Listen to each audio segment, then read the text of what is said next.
प्रमाणित करता हूँ। ये देखिएगा, ये काल के पुत्र हैं। ये पवित्र बाइबल हम आपको पढ़ा रहे हैं। कुरान शरीफ हमने रख दी, अब हम ये पढ़ रहे हैं पवित्र बाइबल। ये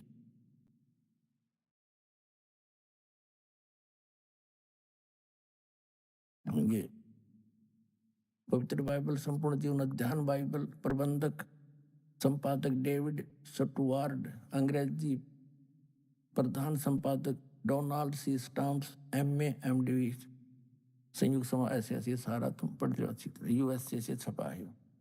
इसके हम यहाँ तक पढ़ लिया हमने उत्पत्ति का, हमने उत्पत्ति के यहाँ तक पढ़ लिया। फिर सांझ हुई, फिर भोर हुआ, इस प्रकार छठवां दिन हो गया। फिर सातवें दिन परमेश्वर ने जो काम करता था उससे सातवें दिन विश्राम किया, और अपने किए हुए काम से उसने सातवें दिन विश्राम किया। यानी सातवें दिन आपने ये भी पढ़ लिया पवित्र कुरान शरीफ में, तख्त पर जा बैठा। ठीक है, इसके बाद ये देखो, अब हम 8 पृष्ठ पर आगे उत्पत्ति ग्रंथ के। इसमें 7 नंबर, योहा परमेश्वर ने पूर्व की ओर अदन में एक वाटिका लगाई और वह आदम को जिसे उसने रचाता रख दिया। और योहा परमेश्वर ने भूमि के सब भांति के वृक्ष जो देखने में मनोहर और उनके फल खाने में अच्छे हैं उगाए, और वाटिका के बीच में जीवन के वृक्ष को और भले बुरे के ज्ञान के वृक्ष को लगाया। ठीक, तब योहा परमेश्वर ने आदम को लेकर अदन की वाटिका में रखा, वह उसमें काम करे और उसकी रक्षा करे। ठीक है, योहा परमेश्वर ने आदम को आज्ञा दी कि तू वाटिका के सब वृक्षों का फल बिना खटके खा सकता है, भले बुरे के ज्ञान का जो वृक्ष है इसका फल तू कभी नहीं खाना, क्योंकि जिस दिन तू ये फल खाएगा उसी दिन अवश्य मर जाएगा।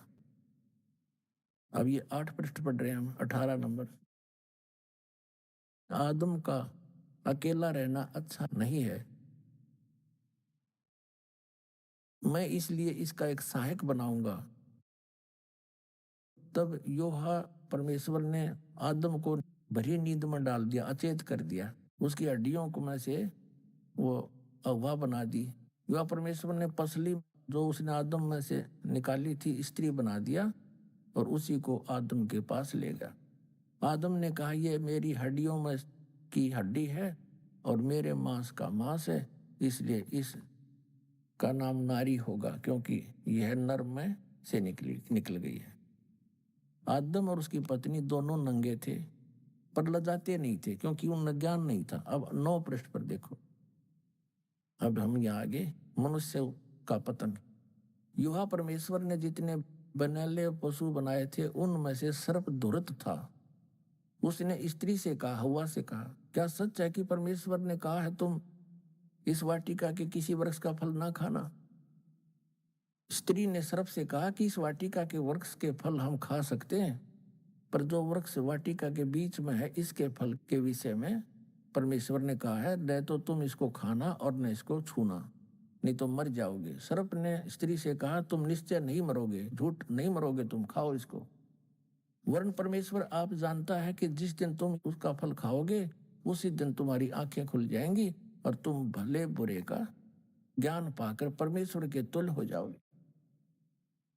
अतः जब स्त्री ने देखा कि उस वृक्ष का फल खाने के लिए अच्छा है, देखने में मन भावु है, बुद्धि देने के लिए चाहने योग्य भी है, तब उसने उसे तोड़कर खाया और अपने पति को भी उसने खिलाया। तब उन दोनों की आंखें खुल गई, उनको मालूम हुआ कि वे नंगे हैं, इसलिए उन्होंने अंजीर के पत्ते तोड़कर लंगोट बना लिए।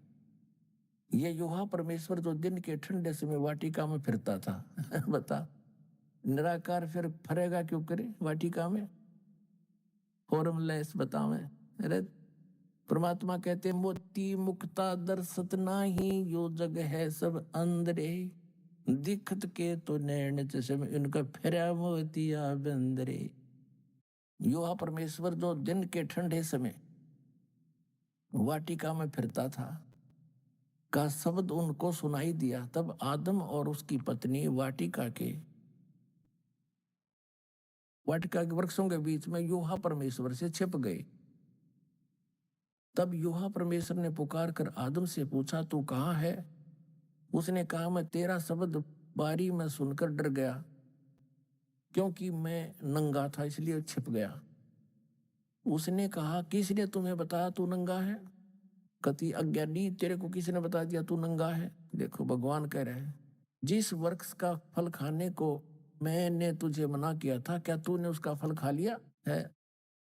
आदम ने कहा, जिस स्त्री को तूने मेरे संग रहने को दिया है, उसी ने उस वृक्ष का फल मुझे दिया और मैंने खाया। तब यहोवा परमेश्वर ने स्त्री से कहा कि तूने ये क्या किया? स्त्री ने कहा कि सर्प ने मुझे बहका दिया, तब मैंने खाया। अब डरते कहें बेचारे।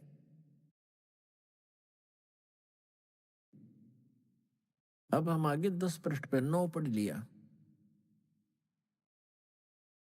अब देखिए, आदम ने अपनी पत्नी का नाम हव्वा रखा, क्योंकि उसने जितने मनुष्य जीवित हैं उन सभी की आदि माता हुई।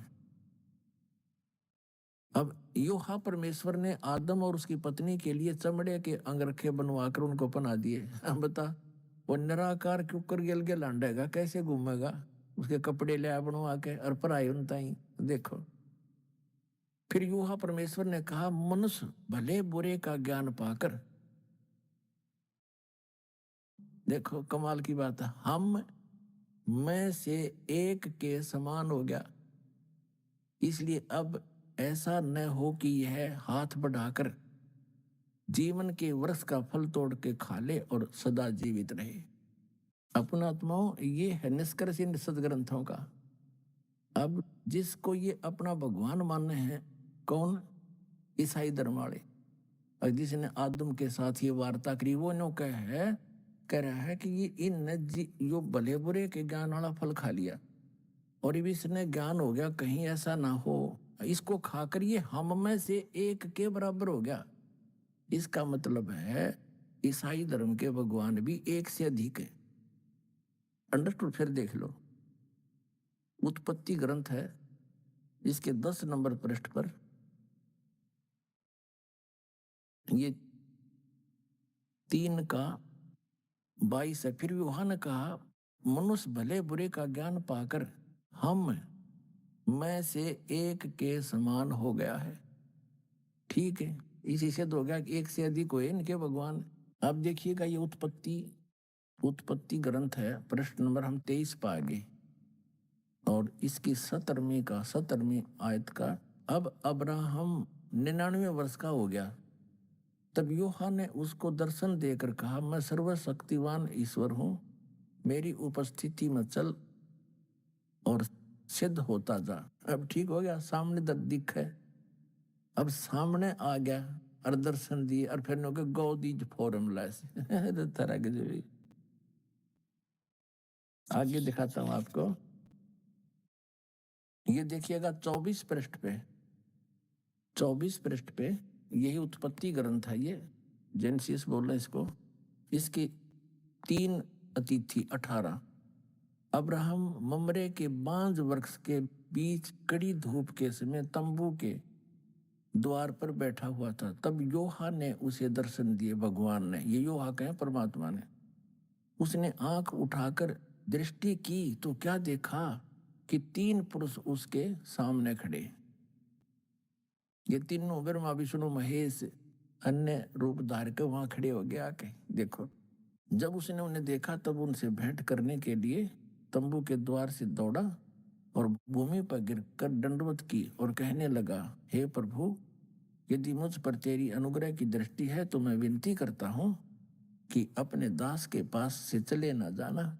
मैं थोड़ा सा जल लाता हूं और आप अपने हाथ पांव धोकर इस वृक्ष के नीचे विश्राम करें, और मैं एक टुकड़ा रोटी ले आऊं और उससे आप अपने अपने जीव को तृप्त करें, तब उसके पश्चात आगे बढ़े, क्योंकि आप अपने दास के पास इसलिए पधारे। उन्होंने कहा, तू जैसा कहता है वैसा ही कर। ठीक है, अब ये 3 हो गए और साकार हो गए। और फिर आगे कहता, देखो प्रश्न नंबर 25 पर, सांझ को वे 2 दूत सोदाम के पास आए। उनमें से एक तो टल गया, 2 वो चले गए सोदाम के पास। और लूत सदोम के फाटक के पास बैठा था। उनको देखकर वो उनसे भेंट करने के लिए उठा और मुंह के बल झुक कर दंडवत कर रहा, हे मेरे प्रभु, अपने दास के घर में पधारिए और रात भर विश्राम कीजिए। बिना खमीर की रोटियां बनाकर उनको खिलाई। अपने आत्माओं, ये है सच्चाई। और ये तत्वदर्शी संत के बिना, कहते हैं गुरु बिन काहू न पाया ज्ञान, जो थो था भूस छड़े मूड किसाना। गुरु बिन वेद पढ़े जो प्राणी, समझे न सार रहे अज्ञानी। अब आपने पवित्र कबीर सागर देख लिया, पवित्र बाइबल, पवित्र कुरान शरीफ स्पष्ट कर रहे हैं परमात्मा सह शरीर है, नर आकार है और